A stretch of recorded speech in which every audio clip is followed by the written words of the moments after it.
It happens so quickly that you barely notice it. You're waiting in line for coffee. Your phone vibrates. Without thinking, you unlock it.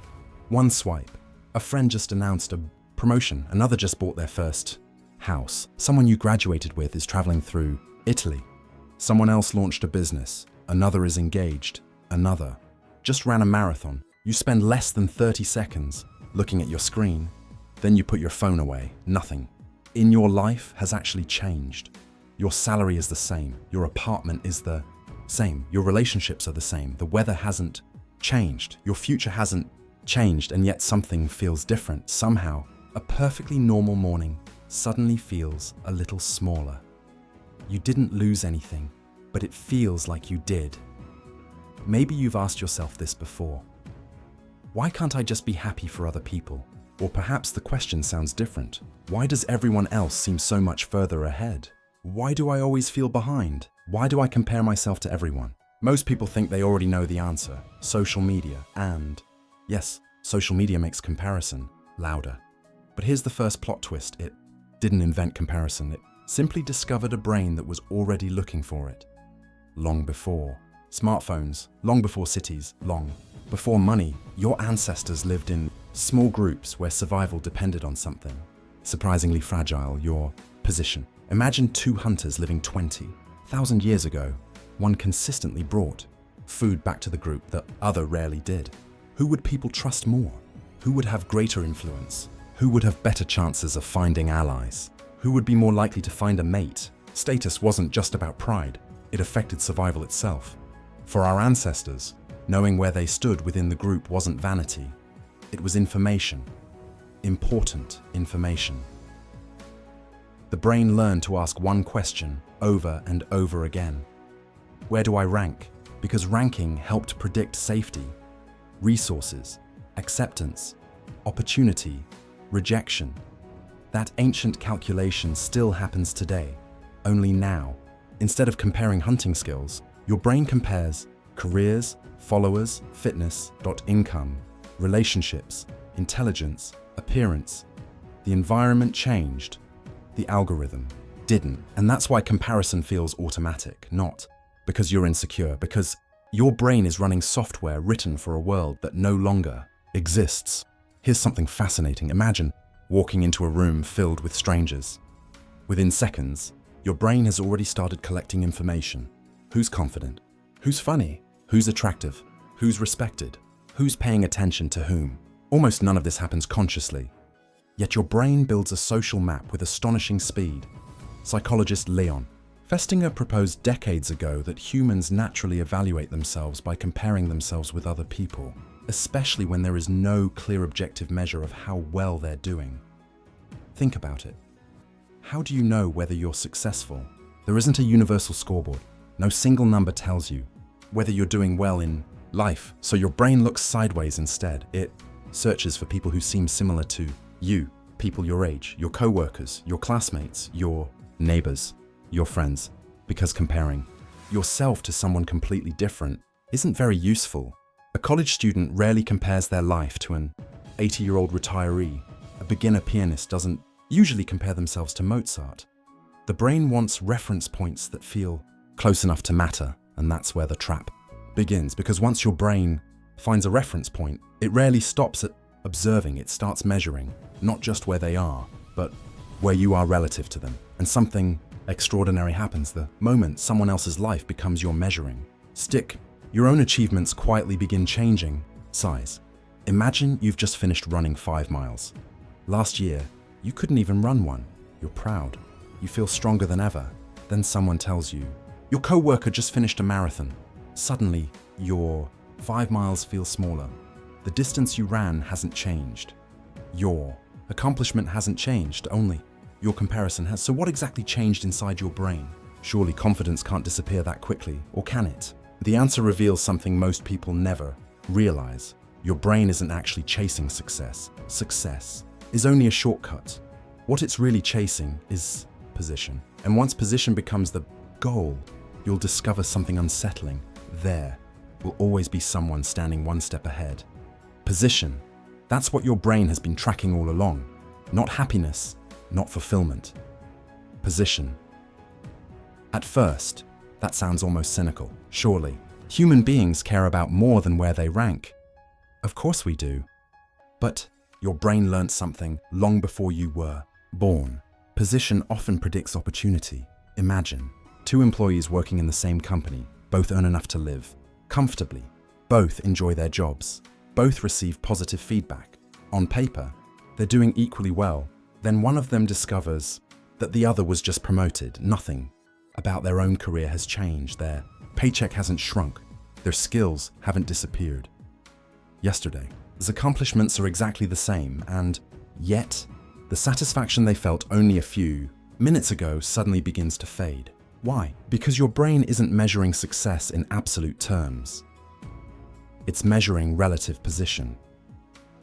Behavioral scientists call this relative comparison, and economists often describe a similar phenomenon as relative deprivation. Our satisfaction is shaped not only by what we have, but also by how it compares with what those around us have. This explains something that seems completely irrational. Why can 2 people with nearly identical lives feel completely different about themselves? One feels grateful, the other feels left behind. The difference isn't reality, it's the reference point. Now, imagine climbing a mountain. You reach a beautiful viewpoint halfway to the summit. If you stop and look around, the view is breathtaking, but if you spend the entire climb staring only at the peak above you, the place you've already reached begins to feel insignificant. Life works the same way. Comparison quietly erases progress, not because progress disappears, but because your attention moves, and attention changes. Experience. That's the second plot. Twist comparison isn't really about other people. It's about where your attention chooses to stand. Here's something even stranger. Have you ever noticed that the people you compare yourself to are rarely random?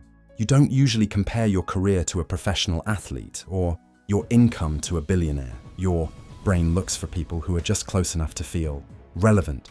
Someone who graduated with you, someone your age, someone in your industry, someone who started at the same time. Why? Because your brain is trying to answer a hidden question. If they made it, why haven't I? That question feels motivating. Sometimes it is, but often it quietly becomes destructive because it ignores everything your brain cannot see. The years of failure before the success, the opportunities you never witnessed, sacrifices hidden behind the achievement, the privileges, the setbacks, the timing, the luck. Social media makes this even more extreme. You aren't comparing your ordinary Tuesday hunt to someone else's ordinary Tuesday. You're comparing your unedited life to their carefully selected highlights. Yet your brain treats both as equally representative. It fills in the missing information without asking permission. A smiling photo becomes, they're happier than me. A promotion becomes, they're more successful than me. A vacation becomes, they've figured life out. Notice what happened. Facts quietly became stories. Your brain hates incomplete information. When details are missing, it fills the gaps with assumptions, and those assumptions almost always favor the other person. Why? Because uncertainty triggers prediction, and prediction often leans toward the safest explanation. The safest explanation, biologically speaking, is often they're ahead. You're behind, not because it's accurate, because paying attention to higher status individuals once helped our ancestors learn faster and avoid costly mistakes. Then comes the third plot. Twist. Your brain doesn't compare to make you miserable. It compares because it believes comparison will help you improve. That's why comparison feels so difficult to stop. It masquerades as self-improvement. It whispers, just look a little longer. Figure out what they're doing differently. Once you catch up, you'll finally feel enough. But there's a hidden flaw in that promise. The finish line keeps moving. The moment you reach one goal, your brain quietly finds someone who's already reached the next one. You get the promotion. Someone becomes a director. You buy the house. Someone buys a bigger one. You finish the marathon. Someone qualifies for Boston.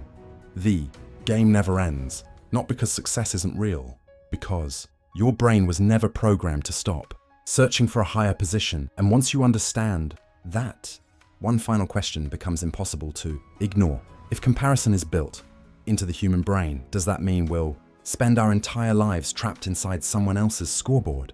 Or is there a way to step outside the game altogether? Step outside the game. At first, that sounds impossible. After all, if comparison is wired into the human brain, wouldn't escaping it mean fighting against your own nature? Not exactly, because the problem was never comparison itself. The problem was forgetting what comparison is actually for. Imagine you're driving through unfamiliar mountains. Your GPS tells you there's a sharp turn ahead. You don't become obsessed with the GPS. You use it, then you keep driving. Comparison was supposed to work the same way. It was designed to provide information, not identity. Somewhere along the way, those two became confused. Instead of asking, "What can I learn from this person?" the brain quietly began asking, "What does this person say about me?" Those questions lead to completely different lives. The first creates curiosity, the second creates insecurity. And that's the final plot twist. Comparison doesn't hurt because someone else is doing better. It hurts because your brain mistakes someone else's progress for evidence about your own worth. But those are two entirely different things. Someone else's success is a fact. The meaning you attach to it is a prediction. Think back to when you were a child learning to ride a bicycle. Watching another child ride faster didn't automatically make you feel like a failure. It showed you what was possible. Somewhere between childhood and adulthood, that changed. Achievement stopped being inspiration. It became a verdict. They're ahead. I'm behind. I'm running out of time. But here's the question your brain almost never asks. Behind whom? Life doesn't hand everyone the same map. Some people start with advantages you'll never see. Some face obstacles you'll never experience. Different families, different health, different opportunities, different timing, different luck. Yet your brain compresses all of that complexity into one brutally simple conclusion. They're winning, I'm losing. The human brain loves simple stories. Reality rarely is. This is where another well-known psychological phenomenon quietly enters the picture: hedonic adaptation. Humans quickly adapt to improvements in their lives. What once felt extraordinary gradually becomes normal. The promotion becomes your new baseline. The dream apartment becomes home. The goal you once thought would change everything slowly fades into the background. Your brain then does something predictable. It moves the finish line. Again, and again, and again. That's why comparison feels endless, even if you became the person you're comparing yourself to today. Your brain would simply find someone new tomorrow. There is always someone richer, someone stronger, someone younger, someone more attractive, someone more successful, someone who appears to have everything figured out. The scoreboard has no final level. You don't escape it by reaching the top, because there is no top. The only way to stop losing is to stop believing that your value is determined by the scoreboard in the first place. Think back to the beginning of this story. You're standing in line for coffee. You open your phone. You see the same promotion, the same engagement, the same vacation, the same marathon medal. Nothing on the screen has changed, but something inside you has. Now you recognize what your brain is doing. It isn't showing you the truth. It's running an ancient survival program that once helped small groups organize themselves, a program that still whispers, "Know your position." Only now, you have something your ancestors never had. Awareness. And awareness creates a choice. Instead of asking, "Why am I behind?" you can ask, "Behind according to whose timeline?" Instead of asking, "What do they have that I don't?" you can ask, "What can I genuinely learn from them?" That single shift changes everything, because learning expands you. Comparison shrinks you. One is driven by curiosity, the other by fear. The irony is that the people who seem the most confident aren't necessarily those who have the most. They're often the ones who have stopped using other people's lives as mirrors for their own self-worth. They still admire, they still learn, they still compete when competition is meaningful, but they no longer confuse another person's chapter with the measure of their own story. So the next time you catch yourself scrolling, and that familiar feeling quietly appears, pause before believing it. Ask yourself one simple question. Am I seeing reality? Or am I seeing my brain trying to calculate my place in the tribe? Because once you can see the calculation, you no longer have to obey it. And perhaps that's what freedom really looks like. Not living in a world where no one is ahead of you, but living in a world where someone else's success no longer gets to decide how you feel about your own life. The happiest people aren't those who never notice how well others are doing. They're the ones who finally understand that another person's light was never meant to make theirs shine any less.